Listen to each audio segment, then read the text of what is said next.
एक बहुत ही interesting topic discuss करने वाले हैं।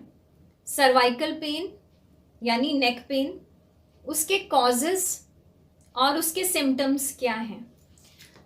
जैसे हम सब लोगों को पता है आजकल नेक पेन और सर्वाइकल पेन बहुत कॉमन है। तो इसके ज़्यादातर कॉजेस क्या होते हैं और सिम्टम्स क्या होते हैं, आप लोगों के साथ मैं शेयर करना चाहती हूँ। जो नेक पेन है वो एक तरह से एक्सियल पेन हो सकता है और रेडिकुलर पेन हो सकता है। तो इन दोनों चीज़ों में डिफरेंस होता है। एक्सियल पेन का मतलब है अगर सिर्फ नेक वाले रीजन में यानी अपर एरिया में हमारे डिस्कम्फर्ट होता है नेक में, उसको हम कहते हैं एक्सियल पेन। उसके साथ साथ दूसरा होता है ब्रेकियल पेन। ब्रेकियल पेन का मतलब है नेक के साथ साथ अगर पेन शोल्डर्स में, आर्म्स में या रिस्ट एरिया तक आ जाता है, फॉरआर्म तक आता है, तो उसको हम कहते हैं सर्वाइकल रेडिकुलोपैथी। और इसकी कुछ स्टेजेस होती हैं। कई बार जो सर्वाइकल पेन है वो सिर्फ कुछ मंथ्स तक रह सकता है, कुछ दिनों तक रह सकता है, और कई बार कुछ पेशेंट्स में हम देखते हैं कि सालों साल जो सर्वाइकल का पेन है या नेक पेन है बहुत लंबा रहता है। और उनमें बीच में कुछ एपिसोड्स होते हैं, जैसे बीच में ठीक हो जाता है फिर हो जाता है, तो ऑन एंड ऑफ उनको इस चीज़ की शिकायत रहती है। तो इसके थोड़े से स्टेजेस होती हैं, acute stage, sub acute stage, then chronic stage.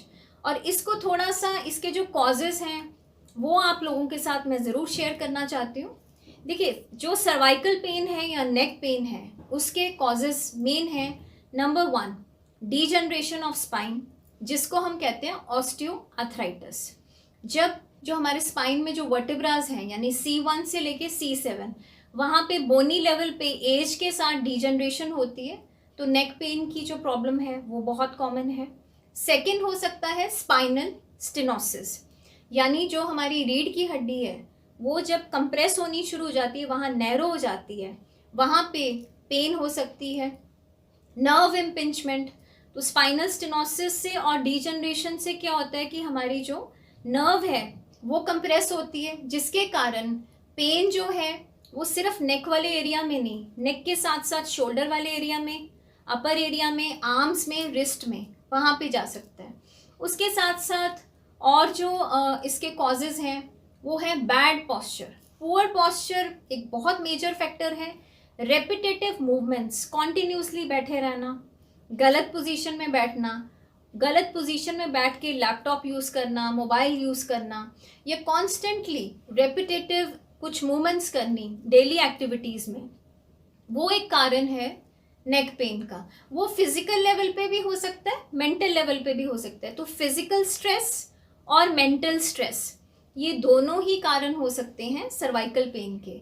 तो मेंटल स्ट्रेस जो है उससे क्या होता है कि हमारे जो शोल्डर के अराउंड, नेक के अराउंड जो मसल्स हैं वो फटीक हो जाते हैं, उनमें हैवीनेस होती है, उनमें टाइटनेस आ जाती है।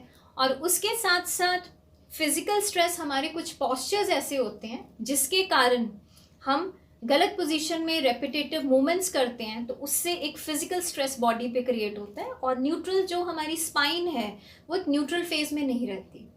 उसके साथ साथ कोई इंजरी हो सकती है, कोई ट्रॉमा हो सकता है, कोई फ्रैक्चर हो सकता है। ये सारे कॉजेज़ हैं सर्वाइकल पेन के या नेक पेन के। अब इनके कुछ सिम्टम्स हैं वो आप लोगों के साथ मैं शेयर करना चाहती हूँ।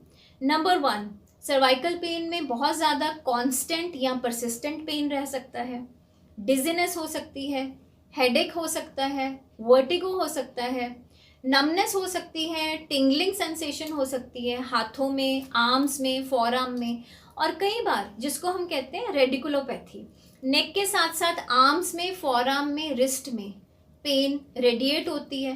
तो पेशेंट कई बार घबरा जाते हैं कि हमें पता नहीं आर्म्स में क्या हो गया या हमारे हैंड क्यों नम रहते हैं, तो वो सर्वाइकल की वजह से भी हो सकता है।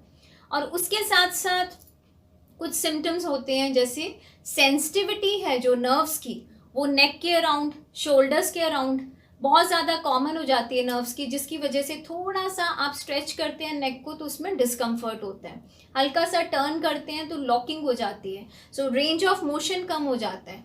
ये मस्कुलर लेवल पे, बोनी लेवल पे या डिस्क लेवल पे, किसी लेवल पे भी नेक की प्रॉब्लम हो सकती है।